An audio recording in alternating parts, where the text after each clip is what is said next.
ప్రభునందు ప్రియ దేవుని బిడ్డలారా, ప్రభు పేరట మీ అందరికీ వందనాలు తెలియజేస్తున్నాను. షారోన్ పవర్ స్వరము అనే యొక్క టీవీ కార్యక్రమం ద్వారా మీ ముందుకు రావడానికి నేను ఎంతో సంతోషిస్తూ ఉన్నాను. దేవుడు తన చక్కని గ్రంథాన్ని మనకిచ్చాడు. ఇది పరిశుద్ధమైన గ్రంథము, పవిత్రమైన గ్రంథము, దేవుని గ్రంథము. ఈ గ్రంథాన్ని మన దివారాత్రులు చదవమని రాశాడు. దావీదు అంటున్నాడు, దుస్తుల ఆలోచన చొప్పున నడవక, పాపుల మార్గమును నిలవక, అపహాసకులు కూర్చుంటూ చోటును కూర్చుండక, యెహోవా ధర్మశాస్త్రమునందు ఆనందించి దివారాత్రము దానిని ధ్యానించువాడు ధన్యుడు. అతడు నీటి కాలం ఎవరైనా నాటబడిన దయ ఆకు వాడక తన కాలమందు ఫలమిచ్చు చెట్టు వలె ఉండును. అతడు చేయనిదంతా సఫలమగును. నీ జీవితం 3 పువ్వులు 6 కాయలుగా సాగాలంటే, నువ్వు జీవితంలో సక్సెస్ కావాలంటే, నీ జీవితాన్ని ఆనందించాలంటే దానికి ముఖ్య కారణమైన దేవుని గ్రంథాన్ని దివారాత్రులు చదువుకోవాలని దేవుని సేవకుల ద్వారా అనేకసార్లు మనం హెచ్చరిక చేయబడుతూ ఉన్నాం. ఇక్కడ ఒక ఆయన ఒక చక్కని మాట రాశాడు, జ్ఞాపకం చేస్తున్నాను. భూమి సారవంతముగా ఉన్నప్పుడే మొక్కలు పెరుగుతాయట. భూమి సారవంతముగా ఉన్నప్పుడే మొక్కలు పెరుగుతాయి. రాతి నేలలో మొక్కలు పెరుగుతాయా? భూమి సారవంతముగా ఉన్నప్పుడే మొక్కలు పెరుగుతాయి. రాతి నేలలో మొక్కలు పెరుగుతాయా? అలాగే హృదయము నిర్మలంగా మెత్తగా ఉన్నప్పుడే, హృదయము అని ఈ భూమి నిర్మలంగా మెత్తగా ఉన్నప్పుడే సుగుణాలు అనే మొక్కలు పెరుగుతాయి. సుగుణాలు అనే మొక్కలు పెరుగుతాయి. అయితే హృదయం దోషపూరితంగా కఠినంగా ఉంటే దుర్గుణాలే పెరుగుతాయి, సద్భావాలు కలగవు. మళ్ళీ ఒకసారి జ్ఞాపకం చేస్తున్నాను. హృదయము నిర్మలంగా మెత్తగా ఉన్నప్పుడే సుగుణాలనే మొక్కలు పెరుగుతాయి. హృదయాన్ని మెత్తగా నిర్మలంగా ఉంచుకోవాలి సుగుణాలు పెరగాలంటే. హృదయము దోషపూరితంగా కఠినంగా ఉంటే దుర్గుణాలే. నీ హృదయం ఎలాగుంది ఎప్పుడు పరీక్షించుకోవాలి. నీ హృదయం ఎలాగుందో. హృదయం ఘోరమైన వ్యాధి కలిగినది అని ఇర్మియా చెప్తాడు. హృదయం ఘోరమైన వ్యాధి కలిగినది, దాన్ని గ్రహింపగలిగిన వాడెవడు? యెరూషలేమా, నీ హృదయాన్ని కడుక్కో. హృదయం నిర్మలంగా ఉండాలి, పవిత్రంగా ఉండాలి. అప్పుడే నీ జీవితం ఆనందంగా సంతోషంగా. సైంటిఫిక్గా కూడా చెప్పాడు, ఎప్పుడైతే నీ మనసులో మంచి ఆలోచనలు ఉంటాయో నీ యొక్క అవయవాలు ఆరోగ్యం బాగుంటుందట. ఎప్పుడైతే నీ హృదయంలో చెడ్డ గుణాలు ఉన్నాయో నీ ఆర్గన్స్ అని దెబ్బతింటాయట. అంతే, జబ్బులకు కారణాలు అవే. నువ్వు మంచిగా ఆలోచిస్తే మంచిగా ఉంటుంది, చెడుగా ఆలోచిస్తే చెడిపోతావు. అంతే. నా ప్రియ సహోదరి సహోదరులారా, దేవుని బైబిల్ గ్రంథం చదవండి, బాగా దేవుని గ్రంథాన్ని చదవండి, ప్రార్థించండి. ఈ లోకం అంతా గందరగోళంగా ఉంది. ఎప్పుడు అయోమయ పరిస్థితుల్లో ఉన్నాం, చివరి దినాలలో ఉన్నాం, అంత్యకాలంలో ఉన్నాం. కనుక ఈ పరిస్థితుల్లో దేవుని యొక్క గ్రంథంతో, దేవునితో సహవాసం, స్నేహం చేస్తే నీ జీవితం ఆనందంగా ఆశీర్వాదకరంగా మారిపోతుంది. ఒక అద్భుతంగా నువ్వు మారిపోతావని, అనేకులకు దీవెనకరంగా మారిపోతావని దైవ సేవకునిగా మీకు జ్ఞాపకం చేస్తున్నాను. ఈ సందర్భంగా సంఖ్యాకాండంలో 22వ అధ్యాయంలో కొన్ని మాటలు మనం చదువుకుందాం. ఇక్కడ 22వ అధ్యాయం బిలాం అనే ఒక ప్రవక్త, ఇశ్రాయేలీల ప్రవక్త, ఒక సోది ప్రవక్త గురించి జ్ఞాపకం చేస్తున్నాను. ఈ సందర్భంగా ఒక ప్రవక్త, దేవుని బిడ్డే, ప్రవక్తే. ప్రవక్త మీద దేవుడు కోపం వచ్చేసిందట. సంఖ్యాకాండము 22వ అధ్యాయంలో 22, అతను వెళ్ళుచుండగా దేవుని కోపము రగులుకొనెను. ఇది బిలాం అనే ఒక ప్రవక్త ఉన్నాడు. ఇశ్రాయేలీయులు ఐగుప్తు నుంచి విడిపించబడ్డారు మోషే ద్వారా. ఎర్ర సముద్రం బ్రద్దలైపోయింది, నడుస్తున్నారు, అనేక అద్భుతాలు జరుగుతున్నాయి. మరి దేవుడు నడిపిస్తూ ఉన్న పరిస్థితుల్లో వీరు ఒక ప్రాంతానికి వచ్చారు. చూడండి 22 మొట్టమొదటి చదవండి. తర్వాత ఇశ్రాయేలీయులు సాగి యెరికోకు ఎదురుగా ఉన్న యొర్దాను తీరమున ఉన్న మోయాబు మైదానంలో దిగారట. ఇశ్రాయేలీయులు యెరికోను దాటారు, మోయాబు మైదానంలో దిగారు. సిప్పోరు కుమారుడు బాలాకు ఇశ్రాయేలీయులు అమోరీయులకు చేసినదంతయు చూచెను. జనము విస్తారముగా ఉన్నందున మోయాబీయులు వారిని చూచి మిక్కిలి భయపడిరి. మోయాబీయులు ఇశ్రాయేలీయులకు జంకిరి. మోయాబీయులు మధ్యాహ్నం గద్దలతో ఎద్దు బీటి పచ్చికను నాకి వేయనట్లు ఈ జన సమూహము ఇశ్రాయేలు జనాంగం మన చుట్టూ ఉన్నది యావత్తును ఇప్పుడు నాకి వేయును. ఆ కాలమందు సిప్పోరు కుమారుడైన బాలాకు ఈ మోయాబీయులకు రాజు, ఈ బాలాక్ అనేవాడు మోయాబీయుల రాజు. వీడు భయం వేసి గజగజలు ఆడిపోతున్నాడు. ఇశ్రాయేలు వచ్చేస్తున్నారు, వీళ్ళు నన్ను నాశనం చేసేస్తారు, నన్ను నాకేస్తారు. ఒక ఎద్దు ఏ విధంగా గడ్డిని నాకేస్తుందో, తినేస్తారా, అలాగే నన్ను తినేస్తారని భయపడిపోయి ఏం చేయాలి అర్థం కాక ఒక పని చేస్తున్నాడా. కాబట్టి అతడు బేయూరు కుమారుడైన బిలామును పిలుచుటకు అతని జనుల దేశమందలి నది వద్దనున్న పేతోరుకు దూతల చేత ఈ వర్తమానం పంపించాడు. ఏం పంపిస్తున్నాడు? బిలాము దగ్గరని ప్రవక్త దగ్గరికి చిత్తగించము,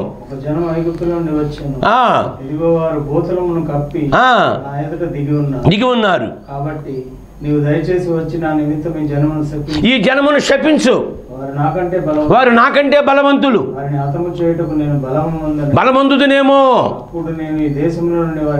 వాళ్ళు తోలివేస్తా. ఏ జనమైతే వస్తున్నారో వాళ్ళని తోలేస్తా అని చెప్తున్నాడు. ఈ బిలాముతో ఈ రాజు పంపించిన మనుషులు చెప్తున్నారా, ఎలాగనగా ఈ ప్రవక్తకున్న శక్తి ఏంటంటే నువ్వు దీవించేవాడు దీవించబడుననియు, శపించేవాడు శపించబడుననియు నేను ఎరుగుదును. కాబట్టి మోయాబు పెద్దలను మిద్యాను పెద్దలను సోది సొమ్మును చేతపట్టుకుని బిలాము వద్దకు వచ్చి బాలాకు మాటలను అతనితో చెప్పాగా. ఈ బిలాము అనేవాడు సోది ప్రవక్తట. ఈరోజు కూడా చాలామంది సోది చెప్తుంటారు. నీకు 5 లక్షలు వచ్చునుగాక అంటాడు, నీకు దేవుడు పొలం ఇచ్చునుగాక, నీకు ఎమ్మెల్యే అయిపోతావు గాక. ఇదే సోది అంటే రాట్లనే ప్రవచనాలు. ఈ పిచ్చోళ్ళు ప్రవచనాలకి లోనైపోతారు అంతే. డబ్బులు తెండి తెండి తెండి. మా సేవకుడు, మా దైవజనుడు, మా ప్రవక్త. అయితే ప్రవక్తకి ఎంత శక్తి ఇచ్చాడంటే నువ్వు దీవిస్తే దీవించబడతారు, నువ్వు శపిస్తే శపించబడతారు. ఇంత శక్తి నీకు ఇచ్చినప్పుడు నువ్వు ఎలా ఉండాలి ప్రవక్త అనేవాడు. అయితే ఈయన ఏం చేశాడు, సరే ఈ రాత్రి మీరు ఉండండి, తర్వాత చదవండి. కాబట్టి మోయాబు పెద్దలను మిద్యాను పెద్దలను సోది సొమ్మును చేతపట్టుకుని బిలామునొద్దకు వచ్చి బాలాకు మాటలను అతనితో చెప్పగా వారితో ఈ రాత్రి ఇక్కడే, అబ్బాయిలు ఈ రాత్రి మా ఇంట్లో మీరు ఇక్కడే ఉండండి, నాకు సెలవిచ్చిన మాటలను నేను తిరిగి వచ్చి మీతో చెప్పేదని. అప్పుడు మోయాబీయులు అధికారులు బిలామునొద్ద బస చేసి దేవుడు బిలామునొద్దకు వచ్చి మనుషులను ఎవరిని అడుగుగా. ఇది కదా అంటే దేవుడు పైన ఉంటాడు, దేవుడికి ఏముందిలే, ఆయనకి ఏముంది, హాయిగా ఉన్నాడు అనుకుంటాడు మనిషి. ఏ బిలాం, నువ్వు నా ప్రవక్త కదా, ఎవరో మీ ఇంటికి వచ్చారేంది? ఇప్పుడు సీసీ కెమెరా ఎందుకు పెడతారంటే ఎవరు వస్తున్నారో ఎవరు పోతున్నారు? దేవుడు సీసీ కెమెరా లాంటి వాడు అనమాట. 16:9 2వ దినవృత్తాంత గ్రంథంలో తన ఎడల యథార్థ హృదయము గల వారిని బలపరచుటకై యెహోవా కనుదృష్టి లోకమందంత పైన కెమెరా తిరుగుతుంది, ఈ ప్రవక్త చుట్టూ కెమెరా తిరుగుతుంది. దేవుడు అడుగుతున్నాడు, మీ ఇంటికి ఎవరు వచ్చారా అన్నాడు. అయ్యా వాళ్ళు మోయాబు రాజు తాలూకు పెద్దలండి. ఎందుకు వచ్చారు? అయ్యా ఒక జనం వస్తుందట కదా, వాళ్ళు వీళ్ళని చంపేస్తారట, నాకేస్తారట, కనుక వాళ్ళు శపించమని వచ్చారయ్యా అన్నప్పుడు దేవుడు అంటాడు, 12వ వచనం చదవండి, 22:12. దేవుడు నీవు వారితో వెళ్ళకూడదు, ఆ ప్రజలను శపించకూడదు, వారు ఆశీర్వదించబడిన వారు. ఇది ఇశ్రాయేలు చరిత్ర. నువ్వు వారితో వెళ్ళకూడదు, ఆ ప్రజలను శపించకూడదు, వారు ఆశీర్వదించబడిన వారు. దేవుని బిడ్డలు శపిస్తావా? అదో డబ్బు ఇస్తా, డమ్ముడు పోయి దేవుని బిడ్డలు శపిస్తావటండి. ఏ దేవుడి సంఘాన్ని నీకు ఇచ్చి కాపాడమని చెబితే, ఏ దేవుడు నిన్ను ప్రవక్తగా చేస్తే, ఏ దేవుడు నువ్వు ఏమంటే అవునంటే అవుతుంది, కాదంటే నువ్వు శక్తి నీకు ఇస్తే దేవుని ప్రజలను శపించడానికి వెళ్తావా? అపోస్తల కార్యగ్రంథంలో 20వ అధ్యాయం 28వ వచనం, దేవుడు తన స్వరక్తం ఇచ్చి సంపాదించిన సంఘమును కాయుటకు పరిశుద్ధాత్ముడు దేని యందు నిన్ను అధ్యక్షుడిగా ఉంచెను, ఆ యావత్తు మందను గురించి నీ మట్టు నిన్ను గురించి. ఇది దేవుడు చెప్పింది. ఏ మంద నీకు అప్పగించాడో, ఏ సంఘం నీకు అప్పగించాడో, ఏ జనాంగం నీకు అప్పగించాడో, ఆ యావత్తు మందను గురించి నీ మట్టుకు నిన్ను గురించి జాగ్రత్తగా ఉండమని చెబుతుంటే ఈ ప్రవక్త దేవుని బిడ్డలను శపించడానికి వస్తున్నాడు. దేవుడు అన్నాడు, వాళ్ళని శపించకూడదు, వారు ఆశీర్వదించబడిన వారు. బయటకు వచ్చాడు, అయ్యా మరి దేవుడు నాకు పర్మిషన్ ఇవ్వలేదు, మీరు వెళ్ళిపోమన్నాడు. వాళ్ళు వెళ్ళిపోయారు. రాజు బాలాకు ఏం చేశాడు? మళ్ళీ ఎక్కువ డబ్బుతో వచ్చాడు. మళ్ళీ పెద్ద నాయకులను పంపించాడు. ఏందయ్యా నువ్వు రాజు మాట కొట్టేస్తున్నావు అని చెబితే చివరికి అది మళ్ళీ ఉండండి మళ్ళీ వెళ్తానంటున్నాడు. మళ్ళీ వచ్చారు ప్రవక్త దగ్గరికి, అయ్యా మళ్ళీ రాజుగారు పంపించాడు, ఈసారి పెద్ద మూట తెచ్చారులే, ఇంటిడి బంగారం ఇంటిడి వెండి అంటాడు బిలాము, ఇచ్చినా నేను చేయను అంటాడు, మీతో రానంటాడు. అంటే లోపలేంటి, ఇంటిడి బంగారం వెండి కావాలన్నమాట వీడికి, ఆ లోపల ఉద్దేశం. జాగ్రత్త, మీరు విలువ పెట్టి కొనబడిన వారు కనుక మనుషులకు దాసులు కావద్దంటుంది దేవుని వాక్యం. డబ్బుకు అమ్ముడుపోతున్నాడు ఈ బిలాము. రెండోసారి మళ్ళీ లోపలికి వెళ్ళాడు, అయ్యో మళ్ళీ అడుగుతానండి రా బాబు, ఏమైనా ఛాన్స్ ఉంటుందేమో. ముందు చెప్పాడు కదా వెళ్ళొద్దని, ఇంక ఛాన్స్ ఏందండి. మళ్ళీ వెళ్ళాడు, ఏది ఎవరు వచ్చారన్నాడు, అయ్యా మళ్ళీ ఆడే వచ్చారయ్యా, వెళ్ళమంటావా వద్దంటావా, ఈగ లోపల వెళ్ళాలని ఉంది, నువ్వు వెళ్తే వెళ్ళకూడదు, దేవుని అడగడం ఎందుకు, మళ్ళీ దేవుని మోసం చేస్తున్నావా. జాగ్రత్త, కరెంటుతో చాలా జాగ్రత్తగా ఉండాలా. కరెంటు మీద చేసావా బొగ్గైపోయి మాడైపోయి కాకి అయిపోతావు అంతే. వ్యాపారం బయట చేయి, మందిరంలో వ్యాపారం చేయొద్దు. నా తండ్రి ఇంటిని వ్యాపారం ఢిల్లీగా చేశానని చెప్పాడు ఆయన, వెళ్ళగొట్టేశాడు బయటికి. వెళ్ళమంటావా వద్దంటావా, మరి ముందు నీకు చెప్పాను వెళ్ళొద్దని చెప్పాను అలా దేవుడు వెళ్ళు అన్నాడు అంతే. ఇప్పుడు పొద్దాకడికి ఏమంటాడు, వెళ్ళి సావురా బాబు అంటాడు అంతే. దేవుడు వెళ్ళమన్నాడు, వెళుతున్నాడు. ఇప్పుడు మన పాయింట్ 22:22లో అతను వెళుతుండగా దేవుని కోపం రగులుకుంది. యెహోవా దూత అతని విరోధి త్రోవలో నిలిచి. చూసారా, దేవుడు వెళ్ళమన్నాడు కానీ అక్కడ దేవుడు దూత పంపించాడు, కత్తితో పట్టుకున్నాడు, గాడిద మీద వెళుతున్నాడు. దేవుని కోపం మండిపోయి, దేవుని కోపం మండిందా నువ్వు చచ్చావే. ఇది దేవుని వాక్యం చెప్పేది. చూడండి ఇక్కడ 25:3 చదవండి. 25:3 అట్లా ఇశ్రాయేలు బయలుదేరులో కలుసుకున్నందున వారి మీద యెహోవా కోపం రగులుకొనెను. అప్పుడు యెహోవా మోషేతో ఇట్లా అన్నాడు. చాలు, యెహోవా కోపం. వాళ్ళు విగ్రహారాధికులతో స్నేహం చేస్తున్నారు, పాపం చేస్తున్నారు, దేవుని కోపం రగులుకుందట. అందులో నిర్గమాకాండం 11వ అధ్యాయంలో 1 చదవండి. జనులు ఆయాసం వచ్చి సాగుతుండగా అది యెహోవాకు వినబడెను. యెహోవా దాన్ని విన్నప్పుడు ఆయన కోపము రగులుకొనెను. ఆయన కోపము రగులుకొనెను. జనులు ఆయాసమును గూర్చి సణుగుకొనుచుండగా అది యెహోవాకు వినబడెను. యెహోవా దానిని వినినప్పుడు ఆయన కోపము రగులుకొనెను. యెహోవా అగ్ని వారిని రగులుకొని ఆ పాళెములో ఒక కొలను దహింపసాగాను. జనులు మోషేకు మొర్రపెట్టగా మోషే యెహోవాను వేడుకొనినప్పుడు అగ్ని చల్లారెను. యెహోవా అగ్ని వారిలో రగులుకొనినందున ఆ చోటికి తబేరా అని పేరు. తబేరా అంటే యెహోవా కోపం రగులుకోవడం. ప్రశ్న, అతడు వెళుతుండగా దేవుని కోపం ఎందుకు రగులుకుంది? బిలాము వెళుతున్నాడు, దేవుని ప్రజలు శపించడానికి వెళుతున్నాడు. అందువల్ల ఇక్కడ 4 పాయింట్లు రాసుకున్నా. ఎందుకు కోపం రగులుకుంటుంది? దేవుని కోపం రగులుకుందో మనం చచ్చిపోతాం అబ్బాయి అంతే. దేవుని కోపం తెప్పించుకోకూడదు. నీ జీవితంలో నువ్వు చేసే పనుల వల్ల దేవునికి కోపం రాకూడదు. ఒకవేళ దేవుని కోపం వచ్చిందా, ఆయన కోపం నిమిషమే అంటాడు దావీదు. ఆయన కోపం నిమిషమే. ఆ నిమిషం కోపంగా ప్రపంచంలో అలా వెళ్ళాడిపోద్ది అంతే. సునామీ వచ్చేస్తుంది, భూకంపం వచ్చేస్తుంది, ప్రళయం అయిపోతుంది అంతే. కనుక దేవునికి కోపం తెప్పించుకోకూడదు. దేవుని కోపాన్ని చల్లార్చేవాడిగా ఉండాలి, దేవుని శాంతిపరిచేవాడిగా ఉండాలి. నువ్వు దేవుని కోపాన్ని రగులుకొనేలా చేసేవాడు కాకూడదు. ఇక్కడ ప్రవక్త అతను వెళుతున్నాడుగా దేవుని కోపము రగులుకుంది. నీ జీవితంలో నా జీవితంలో జరిగే నష్టానికి మనమే కారణం. దేవుడు మనకు శత్రువు అయిపోతాడు, వ్యతిరేకైపోతాడు. కనుక నా ప్రియ సహోదరి సహోదరులారా, ఏ సంఘం నీకు ఇచ్చాడో, ఏ కుటుంబం నీకు ఇచ్చాడో దాని కొరకు మోకరించి ప్రార్థన చెయ్యి, శాంతి సమాధానం ఇస్తాడు. ఇక్కడ చూస్తే అతడు వెళుతుండగా దేవుని కోపము రగులుకొనెను. బిలాము మీద దేవుని కోపం రగులుకొనడానికి కారణములు ఏమిటి? 1, దేవుని ప్రజలైన ఇశ్రాయేలీయులను శపించుటకు వెళుతున్నాడు. దేవుని బిడ్డలు శపిస్తావా? దేవుని సంఘం దేవుడు నీకు ఇచ్చాడు, ఆ బిడ్డలు నీకు ఇచ్చాడు.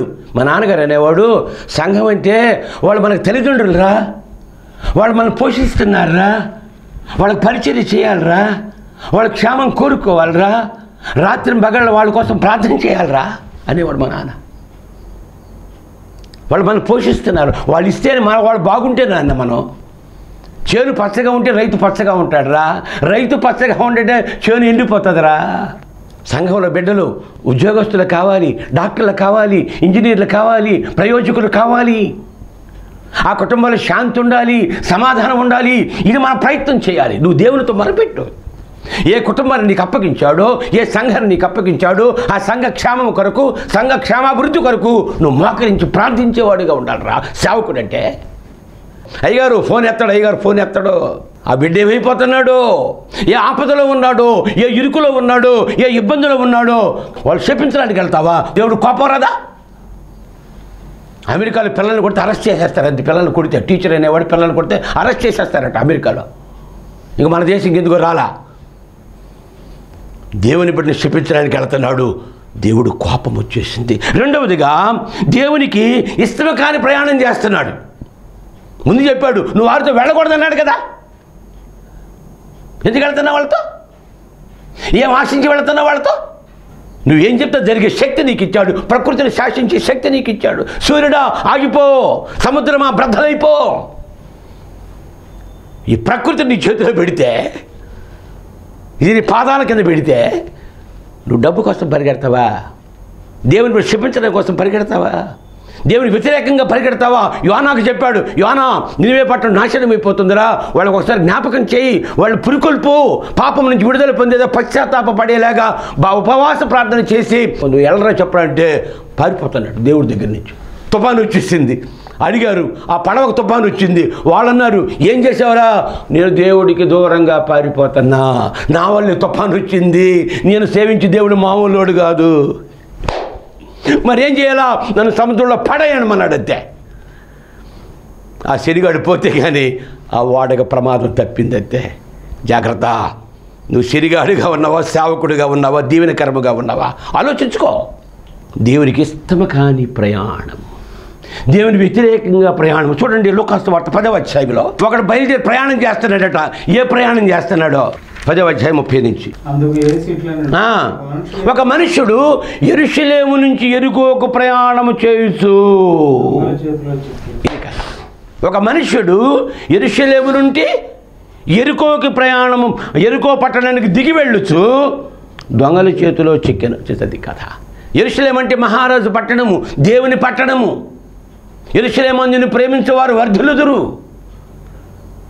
ఈ యెరూషలేము అనే ఈ భక్తి జీవితాన్ని నుంచి యెరికో అనే నాశనానికి వెళ్తున్నాడట. నాశన పట్టణానికి, లోకంలోకి వెళ్ళిపోతున్నాడట. దేవుని దగ్గర నుంచి లోకం, ఎవడైనా లోకంలో నుంచి దేవుడి దగ్గరికి వెళ్ళాలా? వ్యతిరేకం చేస్తున్నాడు. వ్యతిరేక ప్రయాణం, వ్యతిరేకత. దేవునికి ఇష్టముగానే ప్రయాణం చేయకూడదు. వాడు ఏం చేసి దొంగల చేతిలో పడ్డాడు. దొంగలు ఏం చేశారు? బట్టలు తీసేశారట, తర్వాత కొట్టారట, తర్వాత కొర ప్రాణంతో విడిచిపెట్టారట. దొంగలు ఎప్పుడైనా బట్టలు ఇప్పి తెస్తారండి? నువ్వు ఆగు తమ్ముడు, నీ బట్టలు ఇప్పుతానంటాడా దొంగడు?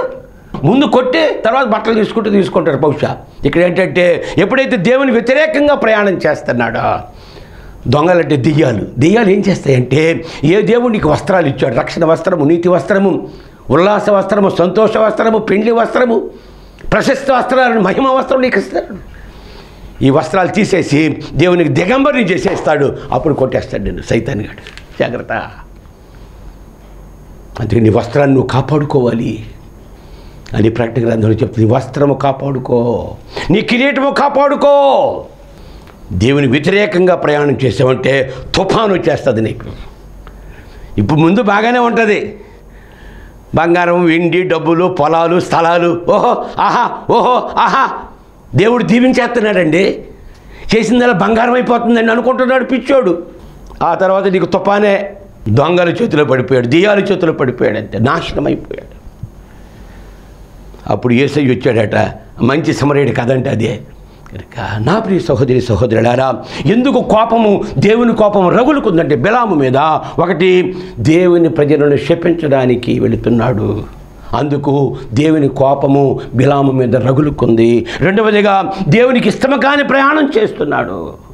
మూడవదిగా యోధా పత్రికలో 11వ వచనం చదవండి. అయ్యో వారికి శ్రమ, వారు కయ్యూను నడిచిన మార్గమును నడిచిరి, బహుమానము పొందవలెనని బిలాము నడిచిన తప్పు త్రోవలో ఆతురతగా పరిగెత్తిరి. బిలాము నడిచినట్లు తప్పు త్రోవ, దేవుడికి వ్యతిరేకమైన త్రోవలో.